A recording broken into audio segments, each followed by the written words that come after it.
We are just 2 short weeks away from the release of Papa Roach's 7th studio album. On our line at this time is Frontman Jacoby Shaddix.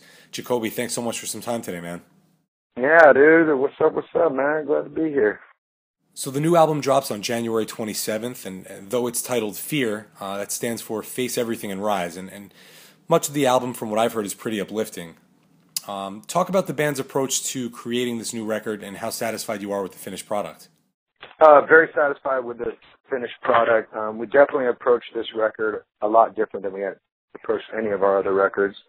We stepped in the studio with essentially nothing written but one chorus to a song called Broken Is Me, and we never do records like that. But the producer and Tobin and Tony were all about it. They're like, cool, we could do that, no problem, you know. And me and Jerry kind of looking at ourselves like, what?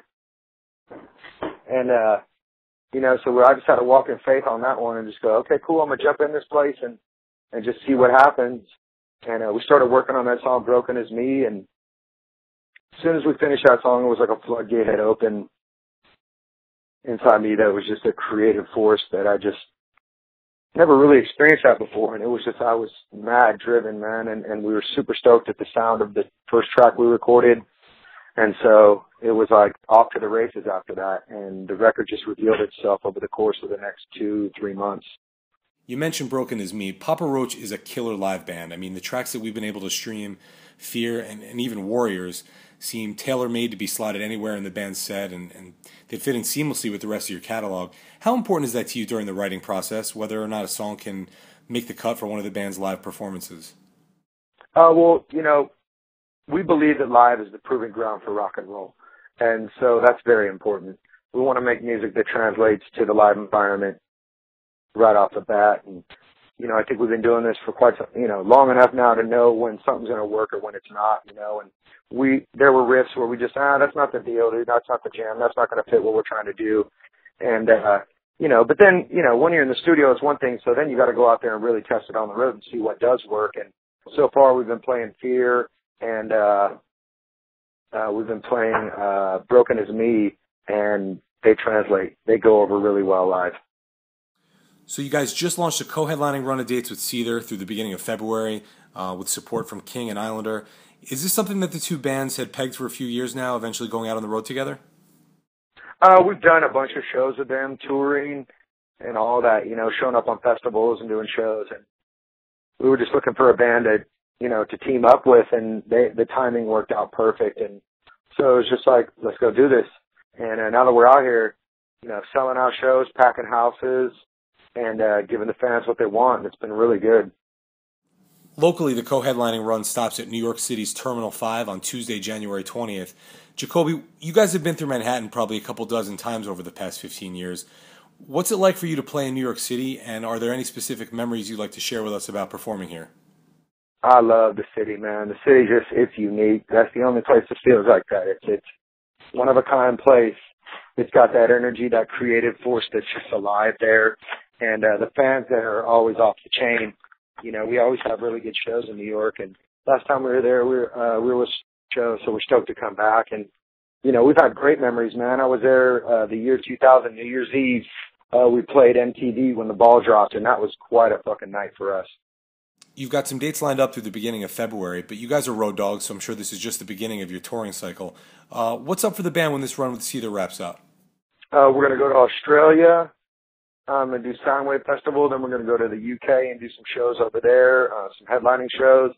And then we're going to come back to the US in the spring and do the festivals over here. Nice.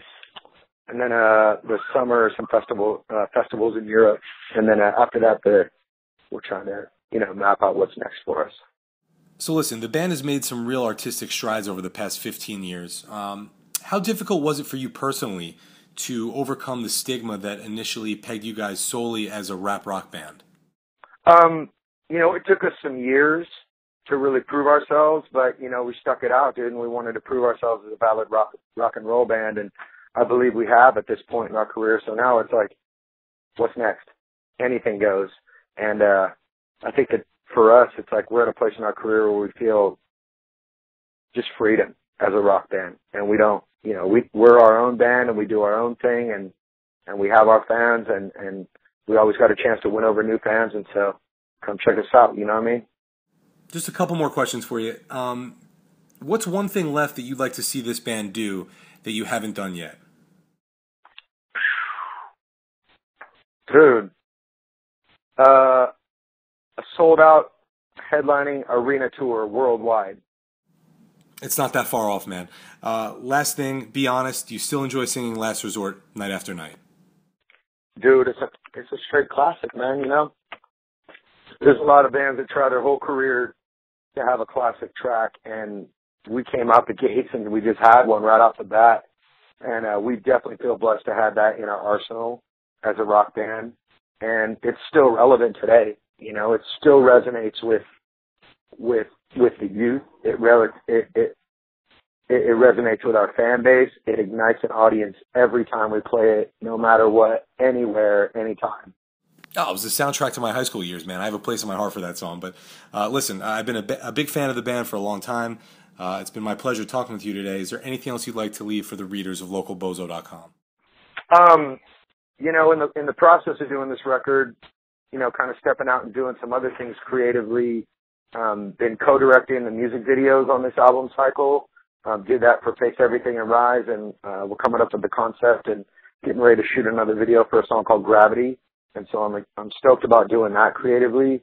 And then also I released a clothing line called Lovers Are Lunatics, and released that in November of last year. And just doing it straight DIY from the ground up, just me and my partner from Detroit. And it's rock and roll inspired streetwear. And so just doing a couple things outside of Papa Roach that's creative, that's fun, that doesn't get in the way of what I do creatively with my band, because, you know, I'm not the type of guy that needs to start a musical side project. You know what I mean? Roach, I get to do everything I want to do, you know? Papa Roach has put out some of the most commercially successful but also anthemic rock songs over the last 2 decades, and they're returning to New York City on Tuesday, January 20th at Terminal 5 as part of a jam-packed co-headlining bill with Seether. Tickets are available now. Make sure to pick up the brand new Papa Roach album, Fear, when it drops on Tuesday, January 27th. We've been speaking, of course, with frontman Jacoby Shaddix from Papa Roach. Great speaking with you today, my man. Can't wait to catch you when you get to New York. All right, word, man. Have a good one.